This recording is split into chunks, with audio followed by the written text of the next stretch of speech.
chacun et à chacune, pour celles et ceux qui nous visitent ou qui sont là pour la première fois. Nous sommes contents de vous accueillir. On va sans plus tarder maintenant passer au partage de la parole de Dieu. Et je me réjouis de partager cette parole avec vous ce matin. Le Seigneur m'a mis à cœur que l'on puisse méditer ensemble le texte de Colossiens, qui nous parle de la gloire de Christ et de sa prééminence. Et je pensais à cette question que Jésus un jour a posée à ses disciples. Que dit-on de moi? Qui dit-on que je suis? Et à un moment donné, voilà, les disciples vont répondre, certains disent que tu es Jean-Baptiste, d'autres disent que tu es un prophète, etc. Et à un moment, Jésus va se retourner vers ses propres disciples et dit, mais vous, qui dites-vous que je suis? Et je crois que la question de savoir pour nous en tant qu'enfants de Dieu, en tant que chrétiens de nouveau, d'avoir cette bonne et belle vision juste de qui est Jésus est primordial et fondamental. Le texte que nous allons méditer ce matin est un texte qui concentre en peu de versets tellement de vérités puissantes à propos de qui est notre Seigneur Jésus-Christ. Il nous parle de sa gloire, il nous parle de sa prééminence. Alors la prééminence, ça veut dire d'être supérieur en toutes choses. Êtes-vous convaincu que Christ est supérieur en toutes choses? Amen. Lorsque Paul écrit ces mots-là, il s'adresse à des chrétiens qu'il ne connaît pas. Paul n'a pas fondé l'église de Colosse, c'est Épaphras, un de ses disciples qui s'est converti lorsque Paul était à Éphèse, qui va aller à Colosse et puis qui va partager son témoignage. Et là, une église naît. Merci Seigneur. Après quelques années de cette église qui grandit, qui s'épanouit, Épaphras va aller à Rome à la rencontre de Paul parce qu'il est face à quelques difficultés. Effectivement, à cette époque déjà, on remettait en question la divinité et la seigneurie de Jésus-Christ. Il y avait beaucoup de pensées, de courants de pensée, d'enseignements, de faux enseignements qui cherchaient à ajouter à la foi chrétienne toutes sortes de règles, toutes sortes de fonctionnements, toutes sortes de pensées qui remettaient fondamentalement en question la place de Jésus-Christ dans notre foi à nous en tant que chrétiens. Il y avait les Juifs qui cherchaient à ajouter des règles, il y avait les gnostiques qui avaient une certaine vision du monde, il y avait la sagesse humaine, toutes sortes de philosophies à la mode qui cherchaient à ajouter des enseignements à celui de la foi chrétienne parce que eux considéraient que cette foi chrétienne n'était pas complète. En tout cas, il y avait des choses qui n'étaient pas suffisamment logiques pour eux, et donc ils avaient besoin d'y adjoindre un certain nombre de choses. La conséquence de tout ça, c'est que pour certains chrétiens de Colosse, leur foi était mise en peine. Ils se posaient beaucoup de questions, et Jésus n'avait plus cette place prééminente dans leur cœur. Jésus n'était plus suffisant. Ils croyaient que Jésus existait, que Jésus était là pour leurs péchés, mais c'est comme s'ils avaient besoin d'ajouter à Christ des choses pour se sentir pleinement complets dans leur foi, dans leur compréhension de Dieu et des plans de Dieu. Et c'est pour ça que Paul va écrire ces mots afin qu'ils puissent véritablement se rappeler les vérités essentielles à propos de qui est Jésus-Christ. Parce que quand on oublie qui est Jésus, on peut facilement se laisser gagner par toutes sortes de pensées. Et encore aujourd'hui, nous pouvons être tentés par les pensées de notre monde, de croire que Jésus-Christ n'est pas suffisant, qu'il nous faut quelque chose de plus. Nous pouvons devenir un religieux qui, par ses œuvres, va essayer de gagner son salut. On peut avoir toutes sortes de visions du monde qui sont tronquées et qui sont mauvaises parce que Jésus-Christ n'a plus sa place dans notre cœur, cette place prééminente. Dans Colossiens chapitre 2, verset 7, Paul dit ceci: « Soyez enracinés en lui et construisez toute votre vie sur lui. Soyez toujours plus fermes dans la foi, conformément à l'enseignement que vous avez reçu, et soyez pleins de reconnaissance. Prenez garde que personne ne vous séduise par les arguments trompeurs et vides de la sagesse humaine. Elle se fonde sur les traditions des hommes, sur les forces spirituelles du monde et non sur le Christ. » Notre question aujourd'hui, finalement, c'est: dans ma vie aujourd'hui, est-ce que Christ est suffisant? Est-ce que Christ est assez? Il y a un titre d'un livre, bon je ne l'ai pas lu, mais je l'ai trouvé intéressant, Jésus plus rien égale tout. Et je trouve que c'est tellement parlant. Jésus n'a besoin de rien d'autre que lui-même. Et notre foi n'a besoin de rien d'autre que de Jésus-Christ seul. Et nous avons besoin d'être ancrés dans cette compréhension et dans cette connaissance de qui est réellement celui en qui nous avons placé notre foi, parce que c'est cette foi en lui qui fait toute la différence. Alors, c'est comme si cette question que Jésus a posée à ses disciples, et vous, qui dites-vous que je suis? C'est comme si ce matin, Jésus voulait nous la poser à nous aussi. Comment est-ce que tu me vois? Est-ce que nous voyons Jésus comme le petit Jésus dans la crèche? Est-ce que nous voyons Jésus comme un homme souffrant et malheureux qui a donné sa vie sur une croix? Ou est-ce que nous avons conscience de qui est Jésus aujourd'hui et maintenant? Il a été cet enfant dans la crèche, il a été ce serviteur souffrant sur la croix pour chacun et chacune d'entre nous, mais aujourd'hui il est glorieux. Aujourd'hui il est tout-puissant parce qu'il est Dieu. Amen. Christ est-il suffisant pour mon bonheur? Ou ai-je besoin des artifices du monde? Christ est-il suffisant pour pourvoir mes besoins matériels, spirituels, émotionnels? Ou ai-je besoin des artifices de ce monde? Christ est-il suffisant dans mes tentations, dans mes épreuves, mais aussi dans les temps calmes de ma vie? Est-il suffisant? Christ est-il suffisant pour la naissance, la croissance, le perfectionnement de son Église? Ou avons-nous besoin de toutes sortes de méthodes et de réflexions humaines pour essayer de faire en sorte que l'Église soit plus belle? Christ est-il suffisant? Telle est la question que j'aimerais que nous nous posions ce matin pour notre vie. Et si nous avons une juste et une bonne compréhension de qui est réellement Christ, alors avec Paul nous pourrons dire que nous regardons toute chose comme une perte à cause de l'excellence de la connaissance de Jésus-Christ, notre Sauveur, pour lequel Paul, lui, a renoncé à tout. Et il regarde ces choses même comme de la boue. Pourquoi? Parce qu'il veut gagner Christ. Lorsque l'on a cette belle et juste image de qui est notre Seigneur, alors nous n'avons qu'un désir, le saisir davantage, l'avoir dans notre vie, nous prosterner devant lui parce qu'il est entièrement suffisant. Amen. Lisons notre texte ce matin, Colossiens chapitre 1, donc à partir du verset 13, et on va lire jusqu'au verset 20. Il nous a délivrés de la puissance des ténèbres et nous a transportés dans le royaume de son Fils bien-aimé, en qui nous avons la rédemption et le pardon des péchés. Le Fils est l'image du Dieu invisible, le premier-né de toute la création, car en lui ont été créées toutes les choses qui sont dans les cieux et sur la terre, les visibles et les invisibles, trônes, dignités, domination, autorité. Tout a été créé par lui et pour lui. Il est avant toute chose et toute chose subsiste en lui. Il est la tête du corps de l'Église. Il est le commencement, le premier-né d'entre les morts, afin d'être en tout le premier. Car Dieu a voulu faire habiter toute plénitude en lui. Il a voulu par lui tout réconcilier avec lui-même, tant ce qui est sur la terre que ce qui est dans les cieux, en faisant la paix par lui, par le sang de sa croix. Amen. Amen. Il n'y a pas moins de 15 affirmations dans ces quelques versets. 15 affirmations puissantes à propos de qui est réellement le Christ. Alors on va en voir quelques-unes ce matin, mais nous pouvons regrouper ces vérités qui sont déclinées dans ces quelques versets en 4 points majeurs, 4 points clés à propos de Christ. Christ le Sauveur, Christ le Créateur, Christ la tête de l'Église et Christ le bien-aimé du Père. Ce matin, nous allons voir les 2 premiers points et nous verrons la fois suivante les 2 derniers, mais il y a tellement de bonnes choses dans ces quelques versets.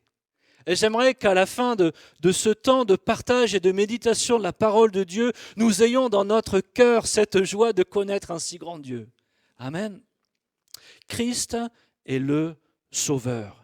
Il nous a délivrés, verset 13, il nous a délivrés de la puissance des ténèbres et nous a transportés dans le royaume de son Fils bien-aimé, en qui nous avons la rédemption et le pardon des péchés. Le péché et la mort sont les plus grands problèmes de l'humanité. Il n'y a pas de plus grand problème que cela. Et nous qui sommes confrontés en tant qu'humains, quelle solution avons-nous face à ce terrible problème qu'est le péché et la mort? Aucune religion, aucune philosophie, aucune science, aucun secret humain ne peut venir à bout de ce problème qui nous concerne chacun et chacune. Comment nous délivrer du pouvoir du péché et comment nous abstenir que la mort est un pouvoir encore sur notre vie? Nous avons désespérément besoin que quelqu'un nous sauve de ce qui nous pose le plus grand problème dans notre vie. Et Jésus-Christ est ce sauveur. Il est celui qui est venu pour nous délivrer de ce problème dont nous n'avions aucun moyen de nous délivrer. Il nous a délivrés de la puissance des ténèbres, nous dit ce verset. Jésus est celui qui va nous rendre libres. Ça veut dire que nous étions prisonniers. Nous étions esclaves du péché. Il y a dans notre chair, dans notre corps, cette loi qui est attachée, c'est la loi du péché. Alors que dans notre cœur, nous voulons faire le bien. Nous voyons cette loi qui nous attire toujours à faire ce qui est contraire à la volonté de Dieu. Combien même nous allons y mettre toute notre énergie. Combien même nous allons nous astreindre par toutes sortes de règles. Jamais, au grand jamais, personne ne peut se délivrer lui-même du pouvoir du péché. Parce que cela fait partie de nous. Est-ce qu'un bananier peut produire un autre fruit que la banane? Non. Et le pécheur ne peut rien produire d'autre que le péché, parce que c'est sa nature qui est ainsi. Dans ce passage, il est question que Christ nous a délivrés. Celui qui délivre, c'est celui qui rend libre ceux qui sont prisonniers, ceux qui sont captifs de quelque chose ou de quelqu'un. Et nous étions captifs de la puissance des ténèbres, captifs de notre péché. Ces puissances des ténèbres, elles nous aveuglaient, elles nous empêchaient même de voir l'état réel de notre cœur. Qui peut dire avant que le Saint-Esprit ait touché son cœur et lui ait révélé le péché, la justice et le jugement à venir? Qui peut dire, moi j'étais conscient d'être une mauvaise personne? Tous nous avions tendance à justifier nos mauvaises actions. Oui, mais si j'ai fait ça, c'est parce que lui ou elle a fait ça. Nous disions tous dans notre cœur, mais je ne suis pas une si mauvaise personne que cela, après tout. Il y a des gens bien pires que moi. Je ne suis pas un menteur ou je ne suis pas un criminel, je n'ai tué personne. Ce sont tous des raisonnements que nous avons eus. Et il a fallu à un moment donné que Christ ôte ce voile sur nos yeux et nous permette de percevoir que nous étions captifs de notre misère, que tous nos efforts ne nous menaient nulle part et que nous avions désespérément besoin d'un sauveur pour notre vie. Nous étions captifs des puissances des ténèbres. Mais Jésus est venu. Il est venu, il nous a délivrés du pouvoir de Satan et de la puissance des ténèbres. Il nous a éclairés dans notre ignorance. Il est venu nous révéler la vérité. Et cette vérité qui a touché notre cœur, elle nous a permis d'être affranchis parce que en ouvrant les yeux sur la réalité de notre situation et sur finalement le manque de solutions que nous avions, nous n'avons pu réaliser qu'une seule chose, c'est que Christ était la seule solution dont nous avons besoin. Et dans la foi, nous avons crié à lui, dire Seigneur, délivre-moi de ma situation. Délivre-moi de mon péché, délivre-moi de ma captivité, délivre-moi de l'horreur de ma vie. J'ai besoin que tu me sauves encore. Et qu'est-ce qu'il a fait? Il l'a fait, n'est-ce pas? Il l'a fait. Il a mis dans notre cœur le témoignage de cette œuvre extraordinaire accomplie pour nous, le Saint-Esprit qui rend témoignage que nous ne sommes plus ennemis de Dieu, mais que nous sommes réconciliés avec lui. Jésus nous a révélé la vérité, il a ouvert nos yeux. Le passage nous dit que non seulement il nous a délivrés de la puissance des ténèbres, mais il nous a transférés dans son royaume. Alléluia. Le mot transférer était souvent un mot employé pour parler de la déportation d'une population d'un pays à un autre. Et c'était une coutume souvent lorsqu'il y avait des temps de guerre, lorsqu'un pays venait faire la guerre à un autre et qu'il gagnait, eh bien il prenait une partie de la population et la transférait dans le pays d'origine. Par exemple, voilà, il y a beaucoup d'exemples de ça. On sait que le peuple juif a été déporté à bien des reprises. Et l'histoire nous rapporte d'ailleurs que Antiochus le Grand va transformer au moins 2000 juifs de Babylone à Colosse. Je vous parle de Colosse parce qu'on est dans les Colossiens. Et la réalité, c'est que si la Bible peut affirmer que Christ nous a transférés dans son royaume, c'est justement parce que Christ est venu faire incursion dans le royaume des ténèbres. Christ est venu dans le royaume de Satan, il a fait une incursion, il est venu pour le terrasser, il l'a battu à plat de couture, il nous a délivrés de son pouvoir, mais il ne s'est pas contenté de cela. Nous qui avons placé notre foi en lui, il nous a transférés dans son royaume. C'est-à-dire que nous ne sommes plus esclaves de ce royaume de misère, nous ne sommes plus esclaves de ce royaume de ténèbres, mais nous sommes maintenant transférés dans le royaume de lumière, dans le royaume d'amour de notre Dieu Tout-Puissant. La réalité, c'est qu'en général, lorsque les rois venaient, faisaient incursion dans un pays et puis remportaient la victoire et qu'ils emportaient les gens, ils emportaient ceux qui étaient vaincus. Mais Jésus, lui, il emporte ceux qui sont vainqueurs. Alléluia. Pourquoi ? Parce que nous sommes vainqueurs en lui, vainqueurs de notre esclavage, vainqueurs des ténèbres, et il nous transfère dans son royaume glorieux. Nous ne sommes pas juste sauvés, mais nous sommes transférés dans son royaume. Il y a pour nous une place dans ce royaume. Avons-nous pris conscience de cela ? Nous sommes concitoyens du royaume de Dieu. Cela veut dire que puisque nous avons été transférés d'un royaume à un autre, nous avons une nouvelle identité, une nouvelle adresse, de nouvelles lois, de nouveaux droits. Tout est nouveau. Grâce à Jésus-Christ.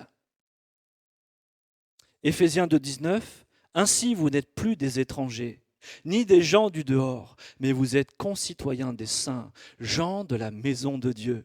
Mon frère, ma sœur, tu fais partie de la maison de Dieu. Alléluia. Pourquoi ? Parce que Christ t'a transféré du royaume des ténèbres dans le royaume de Dieu. Et il l'a fait parce qu'il veut que tu vives dans le meilleur endroit du monde. Alléluia. Il est question aussi de ce qu'il nous a rachetés. Il est question de Jésus, notre Rédempteur. Un Rédempteur, c'est celui qui paye une rançon pour ceux qui ne le peuvent pas afin qu'ils soient libérés, qu'ils soient délivrés. Alors Jésus n'a pas payé de rançon à Satan pour nous arracher au royaume des ténèbres. Mais il a payé le prix nécessaire pour que nous ne soyons plus sous le jugement de Dieu à cause du mal que nous avions commis. Amen. Il a donné sa vie en rançon pour nous qui étions coupables et qui ne nous pouvions pas sortir de notre prison. Il a non seulement ouvert la porte de cette prison, mais il a payé le prix pour que nous puissions en sortir et être transférés dans son royaume. Il nous a rachetés au prix de son sang. Jésus ne pouvait pas nous délivrer du pouvoir de Satan sans payer ce prix. Pourquoi ? Parce que Satan à la fois nous tenait captifs dans notre ignorance, afin de nous éloigner de Dieu et par la puissance du péché, mais il est aussi celui qui nous accuse devant Dieu. Et c'est ça qui est très pernicieux dans le rôle de notre ennemi, c'est qu'à la fois, il est celui qui nous amène loin de Dieu, qui nous met dans les situations qui vont nous amener à pécher contre Dieu, mais en même temps, alors que nous faisons, finalement, nous nous laissons séduire par lui, en même temps, il est devant Dieu à nous accuser. T'as vu ce qu'il a fait ? Devant Dieu, il nous accuse, nous, jour et nuit. Jésus nous a délivrés du pouvoir de Satan par sa puissance. Alléluia. Mais il nous a délivrés de la condamnation en offrant sa vie en rançon. Il nous libère d'une puissance, mais aussi de la culpabilité et de la condamnation. Par sa mort et sa résurrection, Jésus a pris sur lui la condamnation qui nous était réservée. Le sort que Jésus a subi à la croix, c'est celui que nous aurions dû subir, vous et moi. Chacun d'entre nous, nous méritions le sort qui est tombé sur Christ, parce que nous sommes tous coupables devant Dieu. Mais Christ, qui lui est innocent, a pris la place du coupable que nous sommes. Il a offert volontairement sa vie à la place de la nôtre pour que nous puissions ne plus jamais être sous la condamnation. 1 Timothée 2, verset 5 nous dit « Jésus-Christ, qui s'est donné lui-même comme rançon pour la libération de tous. Il a apporté ainsi au temps fixé la preuve que Dieu veut que tous les humains soient sauvés. » Alors avec la rédemption, il y a toujours quelque chose qui va avec. Ce sont les deux faces d'une même pièce. Si l'on parle de rédemption, on parle aussi du pardon. La rédemption et le pardon vont ensemble, ils sont inséparables. Éphésiens 1 nous le dit, en lui nous avons la rédemption par son sang, le pardon des péchés selon la richesse de sa grâce. Le prix qui a été payé, ce prix-là, qui est celui de sa vie, de son sang, eh bien, il nous apporte à la fois la rédemption et à la fois le pardon. La rédemption, c'est l'expression de la miséricorde de Dieu.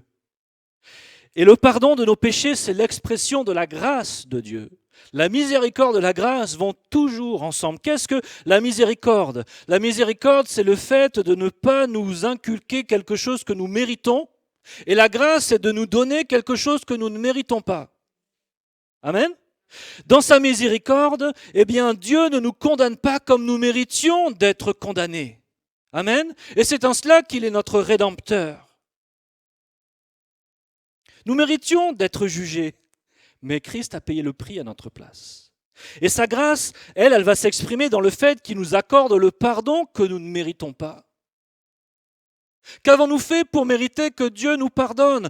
Qu'avons-nous fait pour mériter que Dieu efface notre dette, efface notre péché ? Nous ne pouvions rien faire. Parce que même si nous essayons de bien faire, nous ne pouvons pas acheter le pardon de Dieu. C'est une grâce, c'est un cadeau. Nous ne méritions rien de cela. Notre dette a été effacée et nous pouvons recevoir le plein pardon de nos péchés, trouver la paix et la communion avec Dieu. Alléluia. Lorsque Jésus va mourir sur la croix et qu'il arrive à la fin de cette épreuve, qu'est-ce qu'il déclare ? Tout est accompli, ça veut dire tout est payé, la dette est affranchie, il n'y a plus rien à payer, j'ai payé le prix. Voilà ce que Christ va proclamer. Et pour bien comprendre cela, c'est comme, pardonnez-moi l'image bien imparfaite, mais c'est comme si la vie était une banque. Dieu est le banquier. Amen. Alors, je ne sais pas si vous est déjà arrivé d'avoir de bonnes relations avec votre banquier, surtout quand votre compte est en déficit. Genre, les banquiers, ils n'aiment pas vraiment ça. Hein. Quand votre compte est dans le moins, et beaucoup dans le moins, votre banquier, il connaît bien votre numéro de téléphone pour vous appeler et dire là, monsieur, il va falloir faire quelque chose parce qu'on ne va pas pouvoir vous garder si vous continuez comme ça. Dieu, c'est le banquier. Et nous, notre compte en banque, il est en déficit permanent parce que chaque fois que nous faisons quelque chose de contraire à la volonté de Dieu, et nous savons bien que ça arrive tellement de fois, chaque fois que nous agissons contrairement à la volonté de Dieu, nous aggravons ce déficit. Et comment pouvons-nous remplir et renflouer notre compte si constamment nous aggravons la situation ? Et c'était ça notre situation devant Dieu, c'est que combien même nous essayons de bien faire, tout ce que nous faisons de mal ne vient jamais rendre à l'équilibre quoi que ce soit. Pouvons-nous demander à quelqu'un qui lui-même est en déficit de venir nous aider à combler le déficit de notre propre compte en banque ? Non. Si nous voulons régler ce problème, il fallait trouver quelqu'un dont le compte était parfaitement en positif et même, j'ai envie de dire, dont le compte était en crédit illimité. Est-ce que vous rêveriez d'avoir un compte à crédit illimité dans une banque ? Vous pouvez dépenser ce que vous voulez, vous ne serez jamais dans le moins. Ça serait formidable, ça, on aimerait tout ça. Eh bien, c'est ce que Christ a fait. Parce que Christ est parfait, parce qu'il n'a jamais désobéi à Dieu, parce qu'il a parfaitement accompli la volonté du Père. Son compte en banque, dans mon image, lui, est en crédit illimité. Et il n'y avait que lui qui pouvait racheter la dette de tous ceux qui s'étaient en déficit vis-à-vis de Dieu. Et c'est exactement ce que Christ a fait pour nous. Alléluia. Il nous a rachetés, mais il nous a pardonnés. Il a effacé la dette. Quelle gloire et quelle grandeur notre Seigneur a, n'est-ce pas ? Il est notre sauveur. Sommes-nous bien conscients de tout ce que cela implique pour chacun d'entre nous? Il nous a délivrés de la mort, de la culpabilité et de la condamnation. Vous savez, parfois, avec les années, quand on est chrétien depuis longtemps, on finit par considérer ces choses comme normales. Est-ce que ça vous arrive parfois de réaliser que vous considérez que le salut est devenu une chose normale dans votre vie? Mais ça ne l'est pas. Ça ne l'est pas du tout. On finit par oublier ce que Christ, dans sa grande bonté et dans son amour, a fait pour nous. On a besoin sans arrêt de revenir à cette image de Jésus-Christ, notre grand sauveur. Vous savez, plus on prend conscience de ce qui nous a été pardonné, et ça c'est Jésus qui nous l'enseigne, plus notre amour grandit. Et nous avons besoin, au fur et à mesure que le temps passe dans notre relation avec le Seigneur, non seulement de réaliser la noirceur de notre nature humaine, et de dire, Seigneur, plus je vis avec toi, plus je réalise que je suis tellement imparfait. Seigneur, comment tu peux m'aimer autant? Comment tu peux me pardonner autant? Et c'est ça qui nous aide à grandir dans notre amour aussi. C'est ce constant décalage où on voit toujours plus la grandeur et la gloire et l'amour et la bonté et la grâce de notre Seigneur Jésus vis-à-vis d'un homme et d'une femme tellement imparfaits comme vous et moi. Le Seigneur ne se lasse pas de nous aimer. Le Seigneur ne se lasse pas de user de patience envers chacun et chacune d'entre nous. Toutes les fois que nous l'avons déçu, il ne nous a jamais tourné le dos. Pourquoi? Parce qu'il est notre sauveur. Il s'est donné corps et âme entièrement pour chacun et chacune d'entre nous. Et il mérite que nous puissions célébrer cette gloire qu'il représente. Il a manifesté toute sa puissance et toute sa grandeur pour que nous soyons libres des puissances qui nous opprimaient et qui nous tenaient captifs. Il a payé notre rançon, il a effacé notre dette. Si nous réalisions que nous étions condamnés à mort et que le jour même on vienne vous dire non, finalement quelqu'un a pris ta place, tu peux continuer à vivre, est-ce qu'on n'aurait pas envie de faire la fête? Mais c'est ça au quotidien avec Christ, c'est que nous étions condamnés à mort. Condamnés à être loin de Dieu, condamnés à être esclaves, et il nous a libérés. Vivons-nous pleinement dans cette liberté, vivons-nous pleinement dans cette grâce, réalisons-nous le prix, le cadeau qui nous a été fait. Alléluia. Il a effacé notre dette, il a tout accompli pour nous. Que pouvons-nous ajouter à cela? Que pouvons-nous ajouter pour avoir l'assurance de notre salut? Christ est suffisant, il a tout fait, il a tout payé, il a tout accompli. Nous n'avons plus rien à faire pour être davantage aimés de Dieu, il nous a parfaitement aimés. Il a tout donné pour que nous puissions vivre en nouveauté de vie, pour que notre vie soit changée, transformée, pour que nous vivions pleinement dans le royaume de Dieu et non plus dans le royaume des ténèbres, pour que nous nous accaparions réellement notre nouvelle identité, notre nouvelle vie en Christ. Comprendre cela, réaliser encore que Christ est notre Sauveur, doit nous pousser en avant dans notre vie chrétienne et nous amener constamment à célébrer la gloire de notre Seigneur Jésus-Christ. Amen. Christ est le Créateur. J'en viens à mon deuxième point. Colossiens 1,15. Le Fils est l'image du Dieu invisible, le premier-né de toute la création. Car en lui ont été créées toutes les choses qui sont dans les cieux et sur la terre, les visibles et les invisibles, trônes, dignités, domination, autorité. Tout a été créé par lui et pour lui. Il est avant toute chose et toute chose subsiste en lui. Jésus est prééminent en ce qui concerne le salut, mais Jésus est aussi prééminent sur toute la création parce qu'il est lui-même Dieu. Avons-nous conscience que Christ n'est pas juste un simple homme? Et beaucoup dans notre monde ne rejettent pas fondamentalement Jésus. Certains voient en lui un prophète, un homme hors du commun, un grand leader. Et je comprends que notre intelligence humaine ait du mal à accepter que Dieu puisse s'incarner pour venir mourir à la place de gens qui sont coupables. Ça n'a pas de sens, c'est un scandale. C'est le scandale même de la croix, nous dit Paul. Mais pourtant, c'est véritable. Jésus est pleinement Dieu. Lui qui est pleinement Dieu, il est aussi pleinement homme. Jésus n'est pas qu'un simple homme. Il est plus qu'un personnage historique remarquable. Il est plus que toute créature de ce monde visible et invisible. Paul nous dit, il est l'image du Dieu invisible. Celui qui est venu nous révéler parfaitement celui que nous ne pouvions pas voir. Jésus nous a permis de considérer qui est réellement Dieu. Jean 1,18 nous dit « Personne n'a jamais vu Dieu ». Pourquoi ? Parce que Dieu est esprit, n'est-ce pas ? Qui peut voir des esprits ? Pas moi.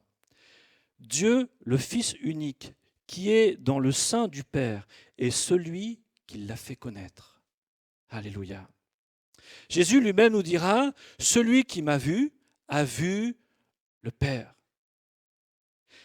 Même si Jésus s'est incarné, même si Jésus a pris chair, eh bien, il existait avant la création. Paul utilise ici l'expression « premier-né ». Alors, il y a plusieurs manières d'interpréter cette expression. Il y a certains endroits dans la parole de Dieu où il faut le prendre au sens littéral, où c'est véritablement le premier qui a été engendré. Mais là, ici, ce n'est pas comme ça qu'il faut le comprendre. Ça ne se rapporte pas à une chronologie, mais à un rang, à une importance. Jésus n'est pas le premier être qui a été créé, puisqu'il est lui-même celui qui a créé toutes choses. Premier-né, ici, signifie simplement de première importance, de premier rang. Salomon, qui n'était pas le premier fils de David, pourtant va être appelé le premier-né dans le psaume 89, verset 28, justement parce qu'il était le roi. Et donc il était de premier ordre, il était prééminent. Premier-né premier-né de toute la création signifie donc qu'il a la priorité, la primeur sur toute la création. Jésus-Christ n'est pas un être créé, il est Dieu éternel. Il est l'image visible du Dieu invisible. L'auteur de l'Épître aux Hébreux nous dira aussi à propos de Christ que le Fils est le reflet de la gloire de Dieu, il est l'empreinte de sa personne. Réalisons-nous que ce Jésus qui a cheminé ici-bas sur terre, qui a souffert comme un homme, qui a été pleinement homme, est aussi pleinement Dieu. Il est vrai que la nature et la création nous révèlent un certain nombre de choses à propos du Créateur. Quand on regarde les cieux, quand on regarde l'univers, quand on regarde toute cette création, on ne peut que se dire, mais quelle est cette personne qui a créé tout cela? Quel est cet être qui a autant d'intelligence pour agencer toutes ces petites choses ensemble, pour que ça fasse un aussi bel ensemble? Mais si la nature nous parle du Créateur, elle ne peut pas nous révéler l'essence même du Créateur. Elle est limitée dans cette révélation générale qu'elle nous donne. Et il fallait quelque chose de plus, quelque chose de plus pour que nous puissions comprendre quelle est l'essence de Dieu, quel est le cœur de Dieu. Et ce quelque chose, c'est Jésus-Christ. Jésus-Christ s'est volontairement incarné pour nous révéler qui est ce Créateur, nous révéler le cœur de Dieu. Rien dans la création n'a pu nous révéler parfaitement Dieu, mais Jésus-Christ, oui. Jésus-Christ, oui. Paul utilisera cette expression « Jésus est le secret de Dieu révélé ». C'est-à-dire toute cette dimension de Dieu que nous ignorions, toute cette compréhension de Dieu qui nous était inaccessible. Colossiens 2:2, ils pourront connaître ainsi le secret de Dieu, c'est-à-dire le Christ lui-même. Mon ami, mon frère, ma sœur, si tu veux vraiment connaître Dieu, tu dois connaître Christ. Mais pas seulement le Christ homme, pas seulement le Christ serviteur, mais le Christ Dieu éternel, créateur de toutes choses, par qui et pour qui toutes choses ont été créées et en qui toutes choses subsistent. Alléluia. Il a créé toutes choses. Avant que toute chose existe. C'est difficile pour nous de nous représenter cela parce que nous vivons constamment dans des choses qui sont rythmées, chronologiques.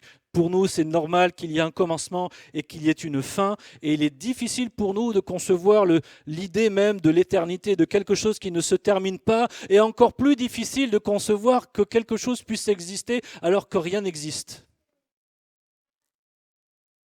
Mais la parole de Dieu nous dit qu'avant que toute chose existe, il est. Il est le créateur de toutes choses, avec le Père et le Saint-Esprit. Puisqu'il est le créateur de toute la création, ça veut dire que la création dans son entièreté lui est soumise. Réalisons-nous que Christ a tout pouvoir sur la création. Ce n'est pas pour rien que lorsqu'il était sur la terre, lorsqu'il commandait au vent et aux vagues de se calmer, ça se faisait tout de suite. Tous les éléments lui sont soumis. Pourquoi ? Parce qu'il est pleinement Dieu. Mais ce qui m'interpelle dans ce verset 16, c'est que lorsque Paul parle de la création, il n'en cite qu'une partie. Paul aurait très bien pu dire que toutes choses ont été créées dans les cieux, sur la terre. Il a créé le soleil, il a créé la lune, les étoiles. Non, il nous parle juste des trônes, des dignités, des dominations, des autorités. Pourquoi ? Je crois que c'est un choix volontaire parce que non seulement à cette époque, justement un des dangers, c'est qu'il y avait tout un culte lié aux anges et à toutes ces dominations et ces puissances spirituelles en pensant qu'elles pouvaient être des intermédiaires entre nous et Dieu.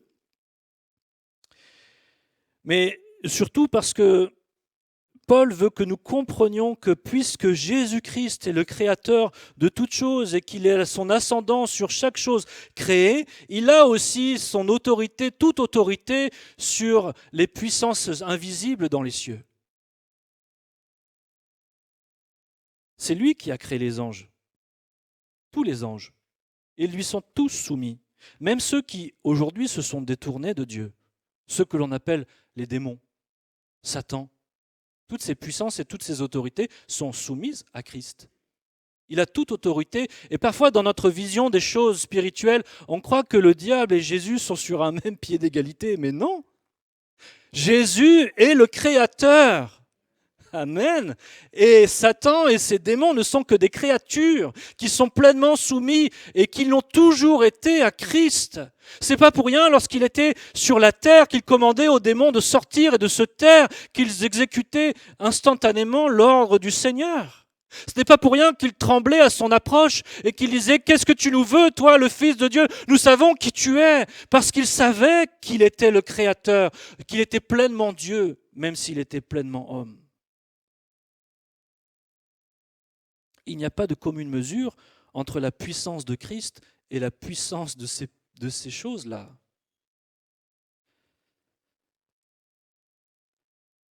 Si tout a été créé par lui, tout a été également créé pour lui. Et c'est ce que Paul nous précise. Tout a été créé pour lui. La création n'a pas d'autre objet que de manifester la gloire de Dieu, la gloire de Christ. Jésus n'a jamais perdu le contrôle de la situation malgré le libre de choix de certains anges. Certains, on le lit dans Jude 6, les anges qui n'ont pas gardé leur dignité mais qui ont abandonné leur propre demeure, ceux-là qui sont devenus les démons, qui sont devenus les ennemis de Dieu, Dieu et Jésus n'ont jamais perdu le contrôle sur ces choses. Ils savaient tout avant que tout cela n'existe. Et parfois, nous avons du mal à percevoir, de bien comprendre ce qui se passe dans le monde invisible. C'est vrai que la question du mal est une question difficile et je n'ai pas la prétention de répondre à cette question ce matin, mais juste d'appuyer sur le fait que Christ est supérieur en toutes choses, y compris aux dominations, aux puissances et aux autorités spirituelles qui gouvernent ce monde. Et c'est à lui que nous appartenons, et plus au royaume des ténèbres. Vous savez, un jour viendra où toute langue confessera et où tout genou fléchira devant le Seigneur pour reconnaître sa gloire, sa puissance et son autorité. Parce que c'est l'objet de la création, de reconnaître la gloire, la puissance et l'honneur qui appartiennent à Christ. Mais si Christ s'est incarné et si par sa mort il a dépouillé les autorités et les puissants des ténèbres, ce n'est pas parce qu'il avait perdu le contrôle. Mais c'est parce que les choses se passent dans un certain ordre. C'est-à-dire qu'en tant que Dieu, il avait toujours autorité et toujours puissance sur ces autorités-là. Mais il s'est incarné parce qu'il fallait que ce soit l'homme qui se délivre de l'autorité et de la puissance des royaumes des ténèbres. La Bible nous dit que c'est par le péché d'un homme, la désobéissance d'un homme, que le péché est entré dans le cœur de l'homme et dans l'humanité. Lorsque Adam et Ève ont fait le choix de désobéir, de privilégier la parole du tentateur à la parole de Dieu, ils se sont volontairement soumis à l'autorité et à la puissance de Satan. Et c'est pour ça que la création, puisqu'elle a été soumise à l'homme, par entremise finalement, puisque Satan a réussi à avoir l'autorité sur l'homme, eh bien Satan a aussi l'autorité sur la création, d'une certaine manière. Ça n'enlève rien à l'autorité, à la puissance de Dieu. Mais si Christ s'est incarné, c'est parce qu'il fallait qu'un nouvel Adam récupère le pouvoir et l'autorité qui avaient été laissés entre les mains de Satan. Comprenez ça ? Ce n'est pas parce que Christ avait perdu le contrôle et qu'il fallait qu'il récupère quelque chose, parce que Christ est le Créateur, il a toujours eu son autorité et sa puissance, mais il fallait qu'il s'incarne parce que c'était à l'humanité de se délivrer du pouvoir sur lequel lui-même s'était mis. Et nous n'avions pas ce pouvoir, nous n'avions pas cette autorité, nous n'avions pas cette capacité, mais Christ s'est incarné volontairement, il s'est fait pleinement homme, c'est-à-dire qu'il a mis pour un temps de côté ses attributs divins, il a mis pour un temps de côté son autorité divine pour être pleinement homme, pleinement en dépendance du Père par le Saint-Esprit, afin d'aller dans le territoire ennemi récupérer ce que nous avions abandonné. Alléluia. Christ a fait ce que nous ne pouvions pas faire. Romains 5, 19, « Car, comme par la désobéissance d'un seul homme, beaucoup ont été rendus pécheurs, de même, par l'obéissance d'un seul homme, beaucoup seront rendus justes. » Notre Seigneur est tout-puissant, il a toute autorité sur la création et il s'est incarné en son sein, au sein de la création, afin de la délivrer de la puissance des ténèbres, permettant ainsi que la création tout entière soit en parfaite communion avec lui et manifeste pleinement sa gloire. 1 Corinthiens 15, 28, j'aime ce passage qui dit « Et lorsque toutes choses lui auront été soumises, alors le Fils lui-même sera soumis à celui qui lui a soumis toutes choses, afin que Dieu soit tout en tous. » Ce verset nous parle de la communion parfaite rétablie entre la création et le Créateur. Il n'y a plus aucun obstacle pour que la création puisse célébrer la gloire de Dieu, la voir et l'acclamer. Alléluia. Dernier point que j'aimerais voir avec vous, c'est que Christ, puisqu'il est le Créateur, tout a été créé par lui et pour lui, pour célébrer la gloire de sa grâce, mais en lui, tout l'univers est maintenu en vie. Verset 17, il est avant toute chose, et toute chose subsiste en lui. Est-ce qu'on a conscience de ça ? Toute chose subsiste parce que tout est entre les mains du Seigneur Jésus. Si l'univers continue à tourner rond, c'est parce que c'est la puissance de Christ qui maintient les choses à leur place. Si les lois physiques continuaient d'avoir leur propriété, c'est parce que Christ a toutes choses entre ses mains. Et parfois, notre univers semble s'écrouler. Est-ce que ça vous est arrivé, ça, de considérer que votre vie, tout semble s'écrouler autour de vous, mais considérons que celui en qui nous avons placé notre foi est celui qui tient l'univers entre ses mains et qui fait que le monde est monde et que tout fonctionne comme il doit fonctionner, et que c'est entre ses mains, lui, que notre vie a été remise. Nous n'avons pas à craindre de ce qui peut arriver. Dieu sait toutes choses. Il est notre bon berger, celui qui nous conduit là où il doit nous conduire et qui produit dans notre vie ce qui doit être produit afin que nous soyons sanctifiés, afin que nous soyons purifiés, afin que nous soyons libérés, que nous puissions nous aussi, en communion avec lui, célébrer pleinement la gloire de sa grâce, la gloire de son nom, la gloire de sa puissance. Quel Dieu extraordinaire nous avons, n'est-ce pas ? J'aimerais juste terminer là par cette conclusion. Quel Seigneur merveilleux nous avons. Qui dites-vous que je suis ? Jésus, notre Sauveur extraordinaire. Il est le Créateur de toutes choses. Vous savez, quand on comprend et on réalise tout à nouveau ces choses, ça fait du bien. On n'est pas tout seul. Le Créateur, celui qui a tout accompli, qui a dépouillé les puissances qui nous tenaient captifs, il est avec nous. Si Dieu est avec nous, qui sera contre nous ? Frères, ma sœur, nous ne sommes pas misérables, nous ne sommes pas dépouillés, nous ne sommes pas, même si le monde peut tout nous prendre, nous avons des richesses incroyables en Christ. Nous sommes forts et puissants en Christ. Nous pouvons vivre en liberté de vie en Christ. Alléluia. Prions ensemble. Seigneur, nous voulons célébrer ton nom. Qui est semblable à toi? Seigneur, merci de nous rappeler encore ces choses par ta parole ce matin. Seigneur, tu es notre sauveur. Tu as payé la dette, tu as payé la rançon, tu nous as délivrés, tu nous as pardonnés. Merci pour cette miséricorde et pour cette grâce. Seigneur, nous voulons encore réaliser ce que tu as accompli pour nous et que cela, Seigneur, soit comme... nous pousse, Seigneur, à célébrer ton grand nom, Seigneur. Nous voulons réaliser que tu es créateur de toutes choses et que rien n'est au-dessus de toi, que tu as tout pouvoir et toute autorité dans ce monde. Seigneur, rien ne te surprend, tu es assis sur ton trône et tu règnes. Et Seigneur, combien même notre vie peut être, Seigneur, ballottée de droite et de gauche, toi, Seigneur, tu ne te laisses surprendre par rien. Et nous voulons simplement lever les yeux vers toi et de dire, Seigneur, toi qui peux tout, toi qui sais tout, je veux avoir confiance en toi. Manifeste ta gloire dans ma vie encore, Seigneur. Aide-nous à grandir dans notre foi et dans notre regard sur toi, Seigneur, afin que nous saisissions pleinement de cette vie et de cette espérance que nous avons en toi. Et que nous ne vivions pas, Seigneur, comme des chrétiens misérables, pauvres, aveugles et nus, Seigneur, comme si nous n'avions rien, mais nous avons tout reçu en toi. Parce que toi, tu es glorieux, tu es prééminent. Et nous voulons, Seigneur, que tu sois à ta place dans nos pensées, que tu sois à ta place dans nos cœurs, que tu sois à ta place dans nos prières, que tu sois à ta place, Seigneur, dans nos décisions. Prends toute la place, Seigneur, parce que c'est là ta place. Merci pour qui tu es. À toi soit toute la gloire, Père. À toi soit toute la gloire, Jésus-Christ. Amen. Amen. Amen. Voilà, nous arrivons à la fin de notre temps de célébration. Il y a toujours une fin même aux bonnes choses. On veut vous souhaiter à chacun et à chacune une bonne et agréable semaine.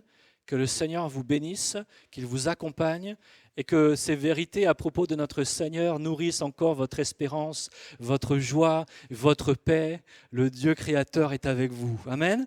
Je vous souhaite une bonne semaine, bon retour à chacun et puis Dieu voulant à nos rendez-vous à nos différents moments de cette semaine.